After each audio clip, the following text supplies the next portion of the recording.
Okey, hari ni kita nak tengok sikit macam mana seorang pencabar juara dunia iaitu GM Javokir Sindarov hancurkan opening yang dipanggil London System dalam hanya 22 move sahaja. Okey, kat sini putih dimainkan oleh GM Richard Rapport.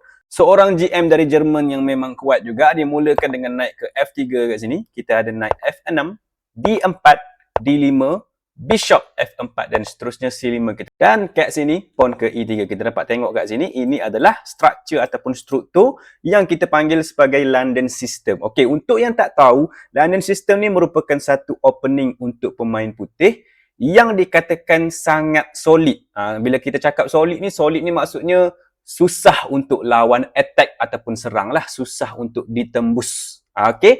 Dan London System ni juga ramai sangat, popular sangat, ramai orang mainkan sebab apa? Sebab dia sangat senang. Senang saja tolak pawn, keluar bishop, keluar knight, tolak pawn dan sebagainya, siap. Tak perlu nak susah-susah fikir, buat je macam tu untuk apa-apa opening yang hitam main sekalipun. Okey?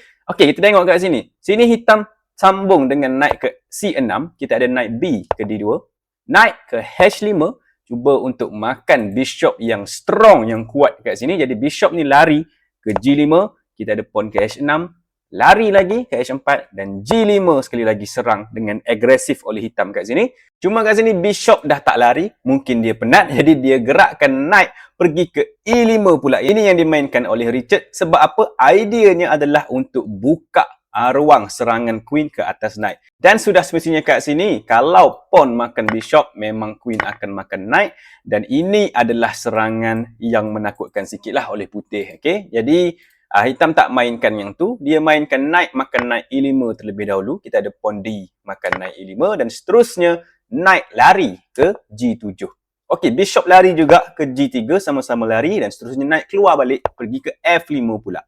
Okey, E4 kat sini oleh putih. Pawn D makan pawn E4, knight makan pawn E4, buka ruang untuk pertukaran queen, tapi kat sini Sindarov tak nak, dia gerakkan queen dia pergi ke B6, cuba untuk makan ataupun letak tekanan ke atas pawn di B2. Dan kat sini Rapport kata, okey, pawn tu tak boleh dimakan, tak bagus kalau hitam makan. Jadi dia tak kisah pawn tu, dia letakkan bishop dia di C4. Dan kita nak tengok kat sini, apa jadi kalau pawn ni dimakan? Adakah ini pawn percuma? Sebenarnya tidaklah. Kebanyakan dalam situasi macam ni, kalau king kita masih tak castling, masih lambat untuk castling, jangan duk tamak. Sebab kalau kita makan yang ni, tamak macam ni, lawan akan cuba gerakkan rook B1 kat sini dan kita dapat tengok ada kawalan di file B kat situ.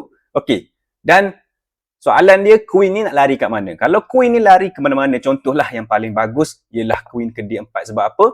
Sebab serang dua-dua piece kat sini. Putih tak perlu pun makan queen tu. Putih hanya perlu gerak queen pergi ke E2, kawal dua-dua ni. Dan idea putih senang saja.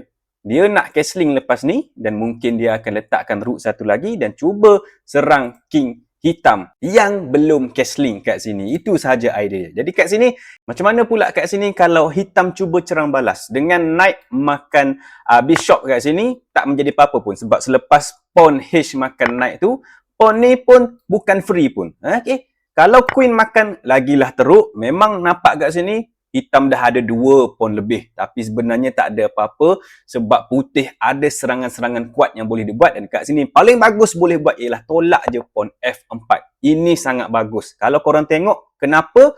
Free ke? Tak free. Okay? Banyak benda free tapi tak free. Sebab apa? Sebab kalau pawn makan, queen tu kena lari. Ataupun kalau queen makan, lagilah teruk. Sebab ini benarkan rook pergi ke F1. Dan lepas queen tu lari mana-mana, kita dapat tengok pawn F7 ni boleh dimakan. Ada check lah, ada serangan lah. Biasanya akan berlaku checkmate ataupun buah hilang dengan banyak.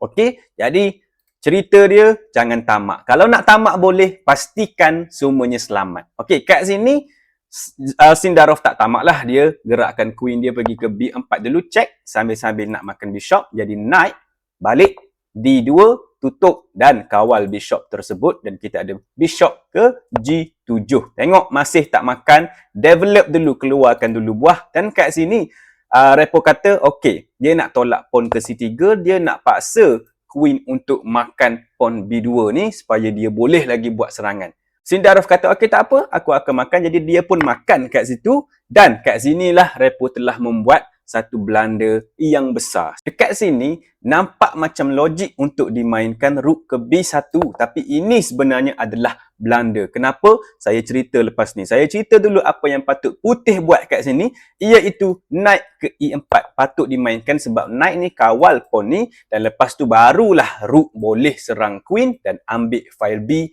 yang sangat bernilai kat situ. Okey? Baik, itu patutnya apa yang Repo buat. Tapi kat sini mungkin dia confused dengan preparation dia. Jadi dia gerakkan rook ke B1. Dan ini telah bagi pawn di C3 percuma. Dan kat sini, pawn ni boleh dimakan. Sebab apa? Sebab bishop dah keluar menyebabkan king satu step je lagi nak castling. Tak ada masalah. King tu selamat. Jadi kat sini, Sindarov pun makan saja pawn free dan kita dapat tengok hitam dah ada 2 pawn lebih. Okey? Alright. Putih kata tak apa, dia nak serang lagi, dia pergi rook B3, serang queen dan queen lari ke A5 dan kat sini serangan yang boleh dibuat oleh Repo ataupun putih ialah bishop ke B5. Ini serangan yang bagus. Cuma serangan ni tak cukup kuat. Dia tak tahu nak sambung macam mana. Okey, kalau kita tengok kat sini, dalam posisi ni janganlah blok guna bishop lah. Sebab kalau blok guna bishop, bishop makan je check, king makan. Ini adalah menakutkan sebab king hitam tak castling. Jadi bila tak castling ni senanglah untuk lawan serang. Okey. Kat sini apa yang Sindarov mainkan ialah dia mainkan king ke F8. Tadi coach kata tak castling bahaya. Ya, memang betul tak castling bahaya tapi tengok keadaan. Kalau tak castling tapi king tu selamat, lawan tak boleh nak serang. Tak ada ruang untuk lawan masuk apa semua, tak ada masalah. Itu adalah selamat. Kita kira selamat. Tak ada masalah untuk tak castling. Kita dapat tengok putih dah mati akal. Dia tak tahu nak sambung serangan ni macam mana dan sebenarnya memang tak ada serangan yang boleh disambung. Okey, putih cuba. Dia pergi bishop D3, dia serang macam ni, serang knight tapi tak ada apa-apa pun.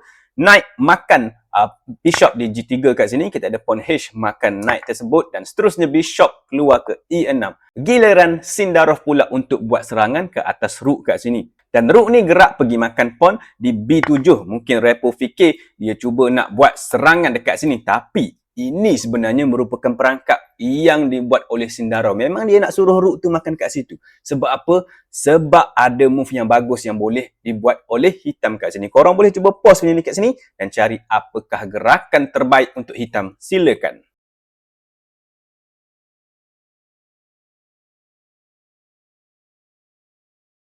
Okey, apakah gerakan kat sini kita dapat tengok? Yang hitam sekarang ni sedang ada pin. Maksudnya knight ni tak boleh bergerak. Bila knight tak boleh bergerak, maksudnya knight ni tidak berguna. Jadi bila tidak berguna, yang terbaik yang hitam boleh buat ialah untuk tolak sahaja pawn pergi C4 serang bishop. Semestinya pawn ni tak boleh dimakan pun sebab kita dah cakap tadi, knight kena pin. Jadi kat sini bishop kena lari. Bishop lari ke E2 dimainkan oleh putih kat sini dan yang bagus lagi ialah tolak je C3 dan kat sini kita dapat tengok yang knight ni dalam bahaya. Sebab apa? Sebab kat sini knight tu tak boleh lari. Kalau knight tu lari contohnya ke mana-mana lah, tak kisahlah dia lari ke B3 cuba untuk serang queen. Knight ni sebenarnya boleh dimakan sahaja dengan bishop kat sini dan bishop tu tak boleh dimakan. Kalau bishop tu dimakan, ini ada benda bahaya kat sini. Kita tolak je pawn check dan queen tu akan mati. Kalau queen block pun memang tak jadi apa-apa. Jangan duk makan queen ni. Apa yang bagus ialah kita push je tukar jadi queen. Dan sekali lagi queen ni akan mati. Memang biasa ada checkmate kat sini. Jadi sebab itulah selepas pawn ditolak di C3 kat sini, Richard Repo terus resign dan menyerah kalah. Okey, ada cara lain tak? Kalau katakanlah hitam serang bishop, rook cuba untuk ke B5, cuba serang balik nak makan queen. Kat sini tak ada masalah sebab pawn akan makan knight dulu sebab ada check. Jadi lepas queen makan pawn tu, tukar sahaja queen sebab dah menang dan kat sini hitam lebih peace.